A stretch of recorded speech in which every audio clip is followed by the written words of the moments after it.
हमारे दर्शकों की ओर से भी सवाल आ रहे हैं और कुछ दर्शकों ने हमारे व्हाट्सएप ग्रुप में पहले से आपके लिए सवाल रखे हुए थे। उनमें से एक सवाल है नंदलाल जी का नागौर से, राजस्थान से। वो कागज क्षेत्र पे आपका नजरिया जानना चाहते हैं। उनके पास कुछ इस क्षेत्र के शेयर हैं पहले से। आंध्र पेपर है, शेषाशाही पेपर है, टीएनपीएल है, ये सब शेयर उनके पास रखे हुए हैं। पूछ रहे हैं आगे क्या करना चाहिए इसमें। देखिए, होल्ड करना चाहिए, मतलब इनफैक्ट खरीदना ही चाहिए। मैंने तो काफी सारे भी पेपर के stocks recommend one after the another किए हैं। और शुरू में तो देखिए ऐसा लग रहा था कि सही नहीं पड़ रहे, क्योंकि जेके पेपर तो गजब का ही टूटा इनफैक्ट रेकमेंड करने के बाद, क्योंकि नंबर्स में बहुत, एक्चुअली एक रीजन ये भी था कि जो लंबर की प्राइसेस थी और उन सब की वजह से पेपर स्टॉक्स आउट परफॉर्म कर रहे थे पहले मार्केट्स को।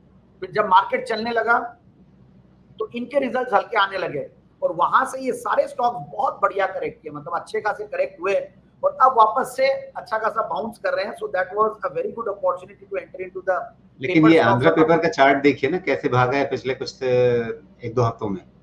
या तो यही रीजन है ना आप। और उसके पहले देखिए आप एकदम परेशान हो रहे थे, डबल टॉप बना रहा है, कंसोलिडेट हो रहा है। हालांकि आंध्रा पेपर तो फिर भी ठीक, आप जेके पेपर को देखें तो वाकई में डर लगने लग जाएगा। तो जेके पेपर में या शेषाशाही पेपर बहुत कंसोलिडेट कर रहा था, but it has out perform, क्योंकि अब धीरे धीरे वापस से जो रिजल्ट्स है इनके अच्छे आने लगे हैं।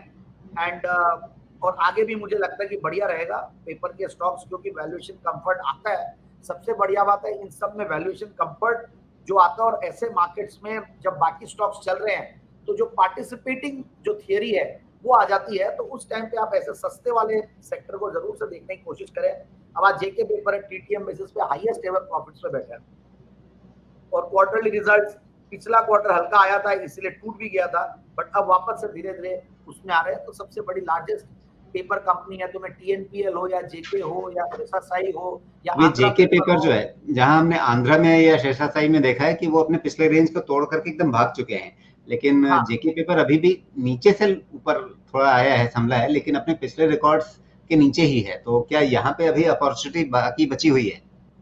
देख कई बार क्या होता है इसमें एक चीज और देखनी होती है, शेयर होल्डिंग पैटर्न भी देखना होता है। कई बार क्या होता है 71% 75% प्रोमोटर्स के पास जो शेयर्स रहते हैं उन स्टॉक्स की चाल अलग होती है। ये जनरली डिस्कशन में नहीं आता है, बट मैं जो स्मॉल कैप लार्ज कैप होते हैं जहां पे 60-70% के ऊपर प्रोमोटर्स की शेयर होल्डिंग होती है और 10-15% अगर FIIs DIS के पास, और जो पब्लिक शेयर होल्डिंग है उसमें से भी 2-4-5% बड़े सेलिब्रिटी इन्वेस्टर्स या रिनाउंड इन्वेस्टर्स के पास हो जाती है, तो स्टॉक में चाल बहुत फास्ट आती है। जैसे ही चीजें ठीक होती है, कंसोलिडेट हुआ, एक पॉजिटिव न्यूज आएगा वो फट जाएगा।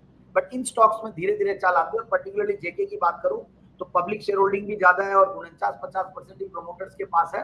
That can be one of the reasons कि धीरे धीरे मूव करता है। और दूसरे अगर स्टॉक देखे आंध्रा पेपर की अगर मैं बात करूं तो हो सकता है कि वहां पे मैंने एग्जैक्टली याद नहीं है शेयर होल्डिंग पैटर्न कितना है, बट जहां तक लग रहा है कि इसमें 75% होना चाहिए।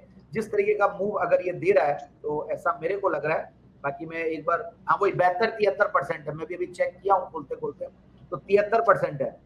तो ये एक रीजन होता है कि कई बार जो शार्प मूव्स आते हैं वो इसलिए आते हैं जी, बाजार में फ्लोटिंग बिल्कुल। स्टॉक का होने से।